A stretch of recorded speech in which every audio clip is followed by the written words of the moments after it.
CIT నాయకులు మన కోసం టైం కేటాయించుకొని మన కష్టాన్ని ప్రభుత్వానికి విన్నవించుకోవాలని చెప్పే ఉద్దేశంతో ఇక్కడికి వచ్చి వాళ్ళు మనకు సంఘీభావం తెలుపుతుంటే మన వివోఏలు మాత్రం మధ్య లేచిపోతున్నారు. అది ఎంతవరకు కూడా కరెక్ట్ కాదు. కాబట్టి మన అందరికీ ఎంత ఓపిక అనేది ఉండాలి. ఎందుకు 20 సంవత్సరాల నుంచి కూడా మన వివోఏలుగా పనిచేస్తున్నాము. ఎలాంటి ఇన్సూరెన్స్ లేదు, కనీస వేతనం అనేది లేదు, మనకు ఒక గుర్తింపు లేదు, ఒక జాబ్ చార్ట్ అన్నది కూడా లేదు.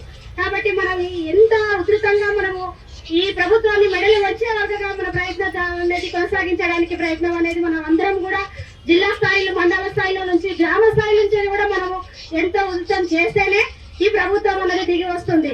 మనం చేస్తున్నటువంటి అజీవిక కానీ మీకు అందరికీ తెలుసు, అజీవిక అన్నది 3 క్వార్టర్స్ కూడా మనము 3 నెలలకు ఒకసారి, ఈ రోజు కాదు రాత్రికి రాత్రి కొట్టమంటున్నారు. మీరు అర్థం చేసుకుంటున్నారు. ఇప్పుడు ఇందిరమ్మ చీరలు అన్ని వచ్చినాయి.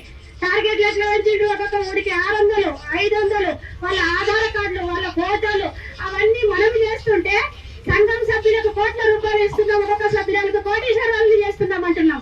మరి ఆ కోటీశ్వరులు కావడానికి కారణమైనటువంటి మన పరిస్థితులు, మన బతుకులు ఎట్లా ఉన్నాయో ఒకసారి మన ప్రభుత్వం కూడా ఆలోచించాలి. నిన్న కాక మొన్న మన వివోఏలు ఎంతమంది పనివత్తిల వల్ల, హార్ట్ అటాక్ల వల్ల చనిపోయారు.